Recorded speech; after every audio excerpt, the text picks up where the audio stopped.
hace 10.000 años que el hombre habita Mendoza. Los sitios más antiguos son Agua de la Cueva, en la precordillera de las Heras, y el Rincón del Indio, en San Rafael, y son los antecedentes de mayor antigüedad de la provincia. Desde esa época hasta la actualidad es que tenemos ocupación humana en la provincia. Los huarpes son las sociedades que conocieron los españoles al momento de llegar a la provincia de Mendoza en 1551, 10 años antes de la fundación real de la ciudad en 1561. Los huarpes eran grupos que estaban asentados tanto en San Juan como en Mendoza, desde el río Diamante hacia el norte, y en San Juan, el sur de San Juan. Es decir, que todo giraba alrededor de lo que eran las lagunas de Guanacache y toda la parte lagunera, tanto de Mendoza como San Juan.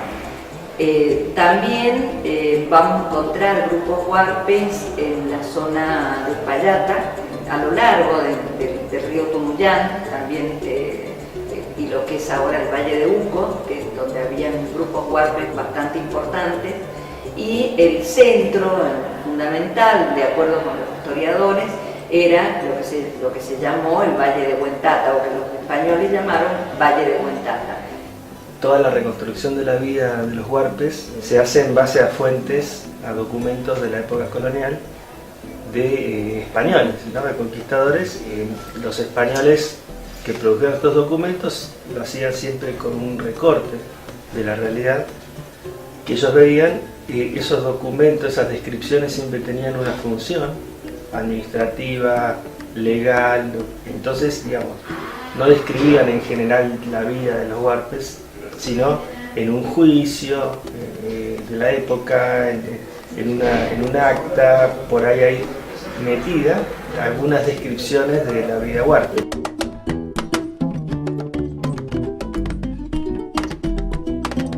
Bastante diferente desde el punto de vista ambiental a lo que es en este momento. Bueno, por supuesto ahora es un lugar totalmente humanizado, urbanizado, etc.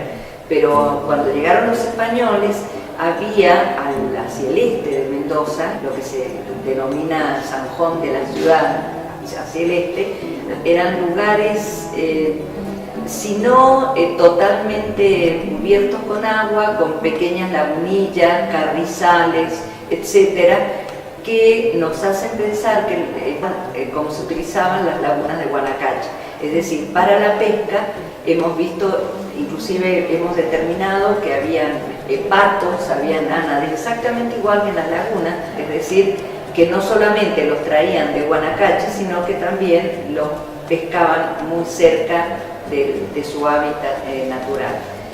Entonces podemos definir a huarpes a esas sociedades, las sociedades que habitaban la mitad norte de Mendoza y sur de San Juan, es decir, que la antigüedad de los huarpes tendría en un sentido estricto alrededor de 500 años. Sin embargo, las poblaciones anteriores a los huarpes están relacionadas con ellas.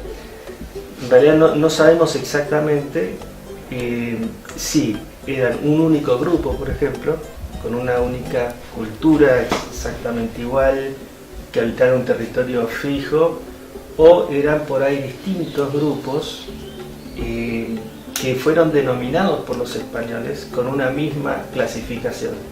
El modo de vida de los huarpes en lo económico, entre lo que se cultivaba, o sea, agricultura de regadío, por supuesto, pues una zona árida, maíz, zapallo, quinoa en algunos casos.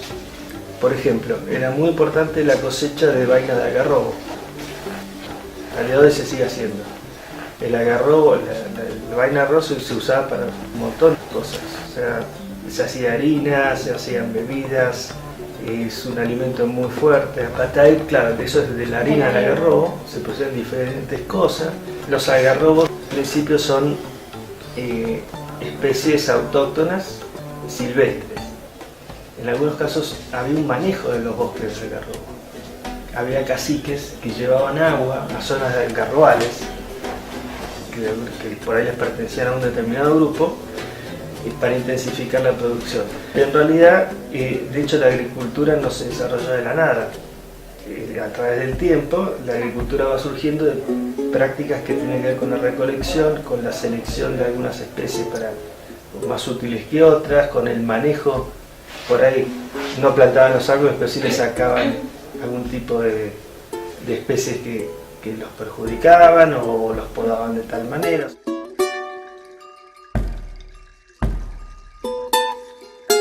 ¿Qué cosas comían a partir de la agricultura? El maíz, los zapallos, los porotos, la quinoa, que es una especie muy popular en la actualidad en Bolivia y en el pasado también. Después la caza, muchas especies, guanacos, que es lo más documentado, aves, quirquinchos, bueno, todo eso se cazaba. Y la pesca, sobre todo en la zona de lo que se llama el complejo lacustre de Guanacache, que quedaba entre San Juan, Mendoza y parte de San Luis. Ahí era muy fuerte la pesca, incluso hasta principios del siglo XX se continuaba pescando y vendiendo el pescado. Algunas lecturas que se ha hecho de la organización política Huarpe vinieron con demasiados prejuicios de los mismos investigadores sobre cómo era una organización social, y de los mismos españoles que producían los documentos que los investigadores pues leían. Los españoles buscaban estructuras políticas semejantes en general a lo que ellos conocían. Buscaban una familia patriarcal, donde lo importante sea la línea paterna, y para mantener el linaje. Es muy probable que las jefaturas entre los Huarpes fueran bastante laxas, o sea, débiles en el poder. Eran aparentemente los caciques, tenían control sobre grupos pequeños. No había algo así como un cacique general de todos los Huarpes. Se ha hablado, hay fuentes que escriben grupos por ahí de 50 personas, entonces no sabemos el número exacto, pero estos grupos parece que más o menos demográficamente se agrupaban por cantidades de ese nivel de gente. Vas a ver libros que te dicen que los Huarpes tenían una familia patriarcal, que tenían caciques con su territorio, que tenían un poder de mando total sobre su territorio. Todo eso está bastante dudoso.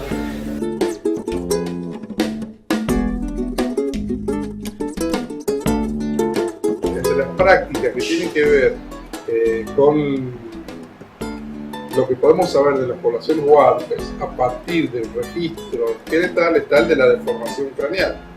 Se han encontrado registros de cráneos en los entierros, por supuesto, que tienen una deformación. Es una deformación que se hace a propósito, que tiene que ver con cuestiones estéticas, de identificación de grupos, etc. Y que se logra a partir de una serie de un dispositivo de cuerdas y tablas, etc., en la que cuando una persona es infante, es un niño, se orienta el crecimiento del cráneo, se lo puede orientar hacia atrás, hacia el costado, eso tiene distintos nombres. Eso se ha encontrado en Mendoza, no es un registro común, normal, pero sí tiene una cierta frecuencia, igual que un registro material que aparece en los sitios arqueológicos Huarpe tiene que ver con los tembetás. Los tembetás son adornos labiales, son especies de mega piercing, ¿no? Que se colocan en esta zona, debajo del labio inferior, y pueden ser en general de piedra o de cerámica. Pueden estar decorados con pinturas rojas, con higos rojos encima, porque son baños de ese objeto. El tembetá es una característica que también se encuentra en el registro arqueológico de los Huarpes, bastante difundida. Se han encontrado así como hallazgos arqueológicos en una época bastante concentrados en la zona del Valle de Uco, con las características de decoración, las características tecnológicas de producción y de decoración similares a las de la cerámica del Uco. Es decir, se hacen en cerámica, sobre pastas naranjas y con una decoración geométrica bícroma o polícroma con tonos rojos, negros, marrones, igual que la cerámica bilujo y con motivos geométricos. El tembetá es un adorno facial que se utilizaba como manera de piercing, se colocaba en el labio inferior, se hacía una incisión y se colocaba este adorno que tenía una forma de un disco circular o oval, ovalado, con una especie de aletas que permitían que quedara en el lugar donde se colocaba. Los hallazgos que se han hecho del tembetá en algunos casos se encuentran dispersos en sitios, pero sobre todo se han encontrado en sitios funerarios, es decir, que podrían ser adornos que se utilizaban de forma cotidiana, pero sobre todo sabemos que se utilizaban en el momento del entierro estos adornos.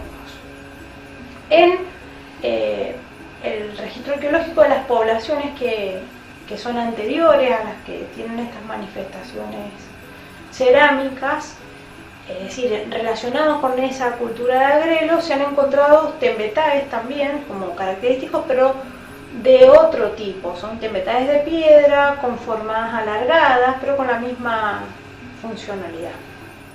La cerámica constituye uno de los elementos más importantes para el arqueólogo porque tiene grandes propiedades de conservación. Es decir, nosotros nos dedicamos a estudiar los restos materiales, pero los restos materiales pueden desaparecer en el tiempo. Hay algunos restos que tienen mayor conservación que otras. Eso también se relaciona, además de las propiedades físicas de cada objeto, se relaciona con las situaciones ambientales en las que han sido depositadas.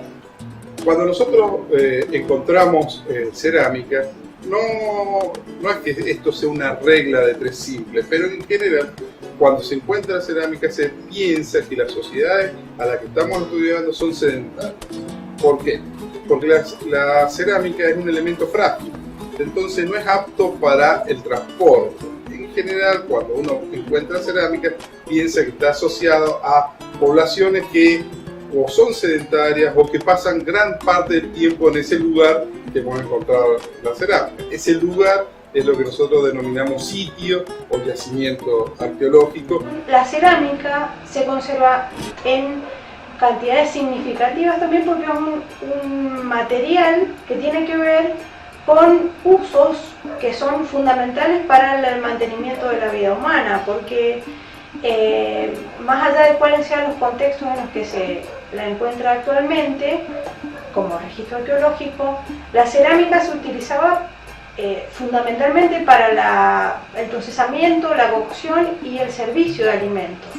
Y esa es una actividad cotidiana. De esa manera nos damos cuenta que tiene sentido que sea un material que se encuentra en todos los sitios arqueológicos de las sociedades que conocían y utilizaban la cerámica y que se encuentre en grandes cantidades. Esta abundancia no significa que sea una ventaja en todo sentido, sino que también tiene limitaciones, que tienen que ver con el estado en el cual se conservan o se encuentran los restos en el momento en que el arqueólogo estudia un sitio, o en el momento en que cualquier persona pueda llegar a encontrarlo accidentalmente, es decir, sin intencionalidad. Porque precisamente en relación con esas actividades que tienen que ver con la producción de alimentos, la cocción de los alimentos y su consumo, el recipiente sufre una serie de transformaciones hasta que se rompe y es descartado en muchas circunstancias.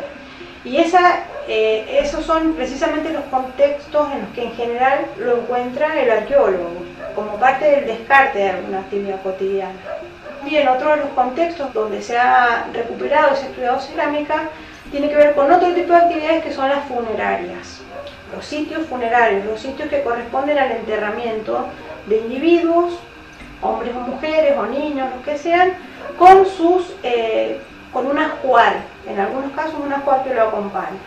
Y ese ajuar también tiene que ver con la relación de un montón de percepciones simbólicas que puede haber tenido una determinada sociedad, y a partir, por ejemplo, de los relatos de los cronistas españoles, se ha interpretado que el ajuar que acompañaba a las poblaciones locales que conocen los españoles en Mendoza, los huarpes, eran parte de artefactos que iban a acompañar su paso al más allá. La cultura de Agrelo recibe ese nombre porque el primer lugar donde se estudió fue en la localidad de Agrelo, en Luján, fue estudiada por Canal Frau, y es caracterizada a partir de recipientes, en algunos casos de grandes dimensiones, dimensiones similares a las de las urnas. Son cerámicas de pastas grises o grises muy oscuras hasta negras, en algunos casos algunos colores marrones también se han encontrado, y presentan decoración con técnicas que también son muy distintas a las que podemos encontrar en Biluco, como son la incisión, distintos tipos de incisiones, el pastillaje inciso también, formando distintos motivos geométricos, pero también en algunos casos motivos antropomorfos. Los motivos geométricos más característicos de Agrelo son los motivos de chevrones hechos con incisiones, y también se encuentra un motivo que algunos arqueólogos han denominado un guiculado, que es característico de Agrelo, que incluyen sitios del sur de San Juan, el norte y el centro de Mendoza. También hay sitios en los departamentos de la zona este. En el departamento de San Martín se han encontrado algunos de los que también estudió Canal Frau y su colaborador Semper en el Paso de las Piedritas en Palmira. Se han encontrado posteriormente otros sitios en la zona este de la provincia, en las márgenes del río Mendoza y en la zona de las lagunas también se ha encontrado este tipo de cerámica que nos hace suponer que las poblaciones que manejaban esta cerámica, las comunidades que manejaban estas cerámicas, tenían características similares. Los fechados que se han obtenido a partir de distintos contextos que incluyen a esta cerámica la datan entre el siglo V y también se encuentran contextos que tienen fechados muy tardíos, incluso posteriores a la invasión española, pero en general suponemos que pudo haber llegado hasta el siglo XIII, XIV. El estilo Biluco tiene fechados más tardíos. No solamente los fechados, sino también los contextos fueron los primeros que hicieron ubicar temporalmente esta cerámica entre los siglos XIV y XVII. Es decir, un poco anterior, contemporáneos a la conquista incaica y española, y posteriores a la etapa hispano-indígena, o con una pervivencia durante la etapa hispano-indígena.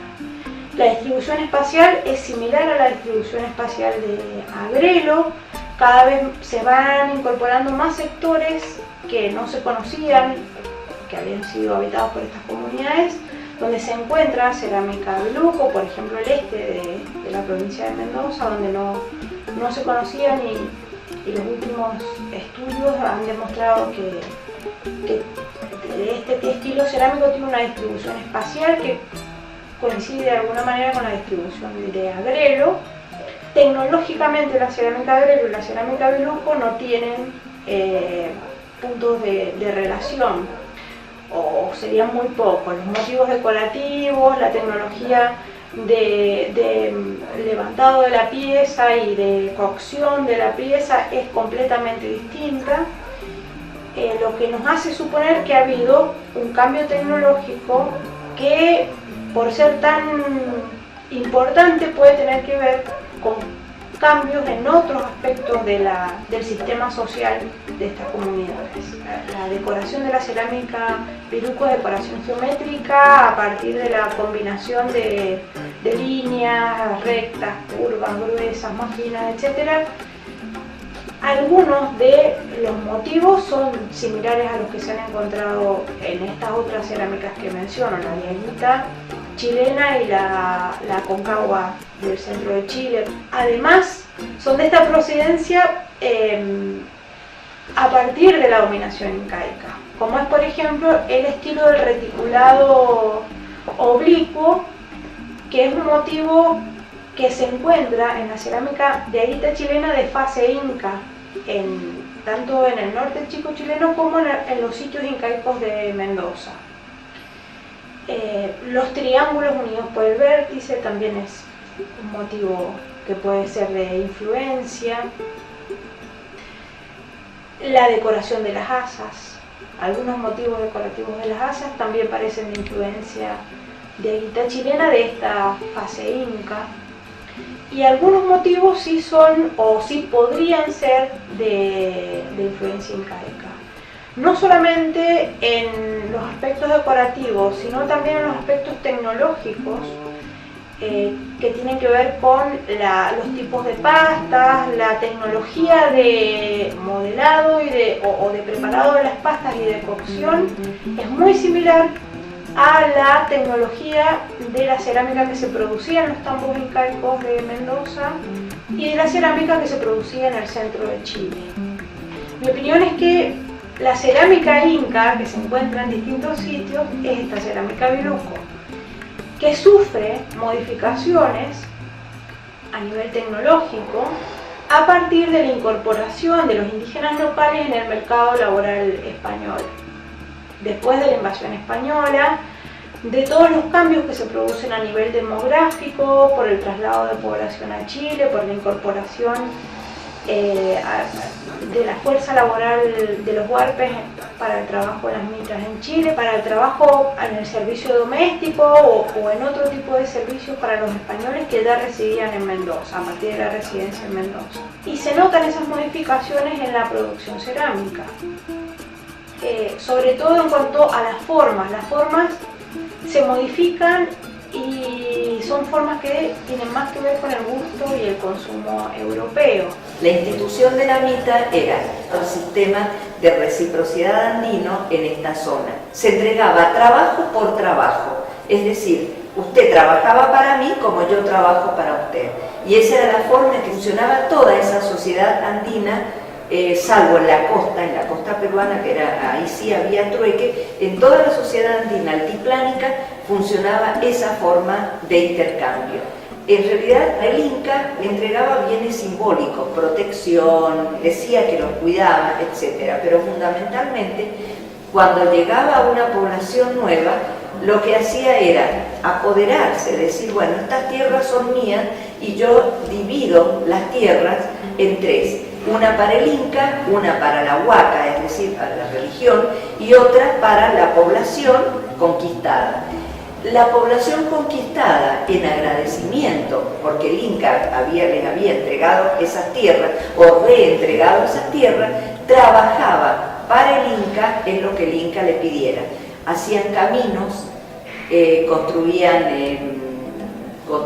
edificios, palacios, en algunos casos, no aquí, pero sí en toda el área andina, y tenían almacenes para puentes, y además también formaban parte del ejército incaico, que se sacaba de una población la tercera parte de la población, trabajadores de 14 a 50 años, tenían que trabajar para el Inca durante un año.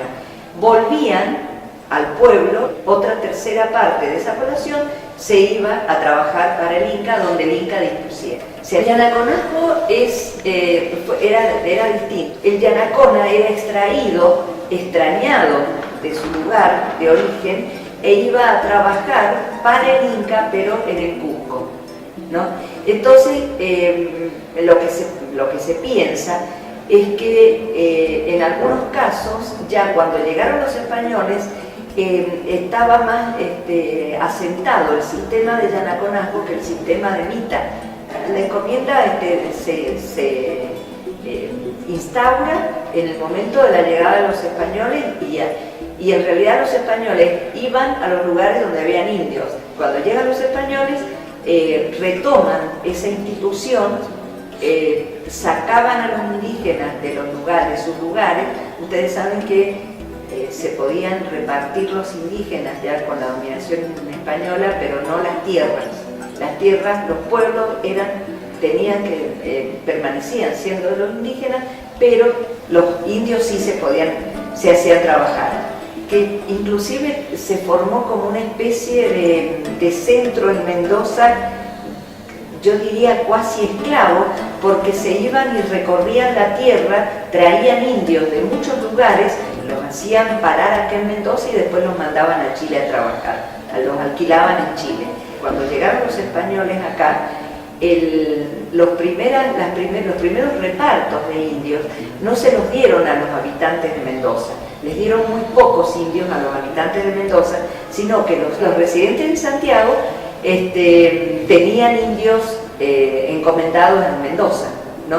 Entonces los mandaban buscar, ¿no? Los llevaban por la cordillera y los hacían trabajar en las minas en un primer momento, porque en un primer momento la principal producción chilena fue la de minas de oro y de plata, y después recién se dedicaron a la agricultura cuando las minas se terminaron.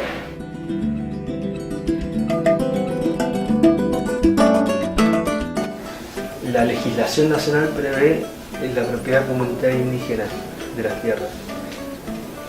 Ahora, esta propiedad comunitaria indígena, tal como se especifica en la ley, de una manera a veces muy simplificada, no siempre se da de esa manera en la práctica en las comunidades indígenas. O sea, se da de una manera mucho más compleja en general. Entonces, para implementar eso, se requería mucho trabajo político interno de las mismas comunidades para acordar los usos reales de propiedad de los derechos que ellos mismas se van a dar internamente. El trabajo estacional en la cosecha en general, de uva. O sea, la mayor parte de las poblaciones del norte de Mendoza y sur de San Juan, que son descendientes de huarpes, son huarpes, y trabajan en los meses de verano o parte del año en la cosecha. Y a veces va toda la familia a trabajar. Y ahí dejan el hogar, el puesto donde viven el resto del año. Entonces, el resto del año viven en su puesto y 3-4 veces al año van a trabajar en la cosecha. O sea, ahí hay una migración estacional que se da todos los años, por ejemplo, en muchos de los puestos, no en todos, en muchas de las familias. Esto habla también de su economía actual, porque tienen, contrariamente a lo que a veces se cree, la economía es bastante diversificada de los puestos. Sí, todos los chicos son oriundos del lugar y son descendientes de huarpes, de familias huarpes. Sobre todo los apellidos son donde más se nota la descendencia de origen. Huaquinchay es un apellido típico del lugar, que hay varias familias. Trabajo en cestería, que es muy elaborado, se dedican mucho al trabajo con el junquillo y también el trabajo en cuero. El cuero lo utilizan para hacer artesanías pequeñas o para vender. Pelado también, el cuero hilado, todo a mano por supuesto. Y son muy detallistas para trabajar, se toman por supuesto su tiempo porque tienen que secar el cuero y después tienen que limpiarlo y bueno, después esperar un tiempo prudente para que se pueda elaborar la artesanía que ellos quieren realizar. Les realizan mates, boleadoras, cinturones, concurren mucho a la iglesia, creen mucho en Dios. Lo que veneran allá es la lluvia, obviamente, porque en una zona desértica y que hace falta tanto el agua, para ellos es una bendición cuando llueve. Que por lo general las lluvias se producen en verano, son muy abundantes y ellos hacen ofrendas, realizan novenas a San Vicente pidiéndoles agua.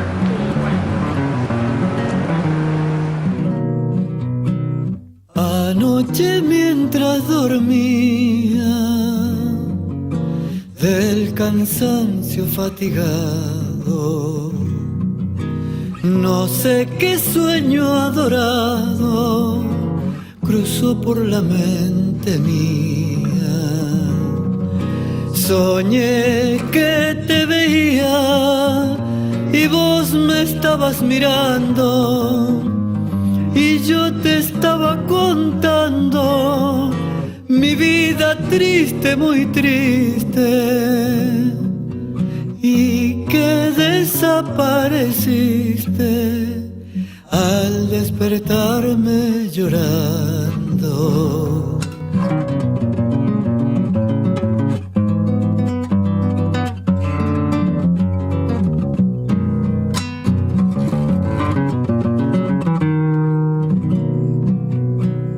Volví a conciliar el sueño después de pasado un rato, pero otra vez tu retrato lo vi con mayor empeño.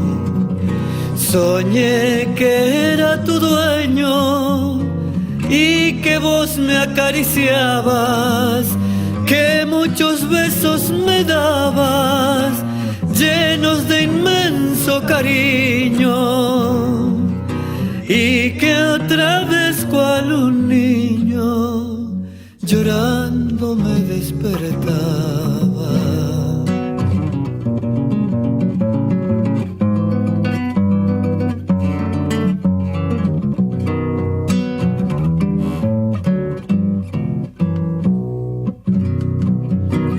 Ay, qué sueño delicioso y bello en la realidad. Lindo es soñar, es verdad, mas despertar doloroso. Ver el cambio pavoroso que se extiende en el sendero. Quisiera soñarte, pero tengo el alma desgarrada. Quisiera soñar, mi amada, que junto a tu lado muero.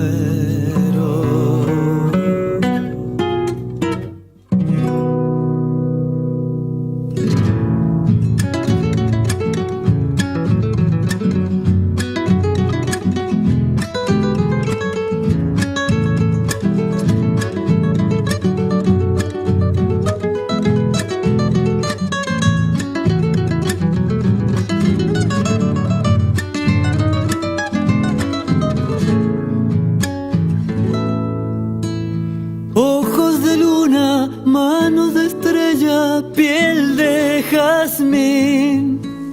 Ojos de luna, manos de estrella, piel de jazmín. Muchacha bella, sigo tu huella, mi alma te di. Muchacha bella, sigo tu huella, mi alma te di. Tu pelo negro perfumó el tiempo en que te vi. Suelto en el viento marco el sendero para seguir. Suelto en el viento marco el sendero para seguir.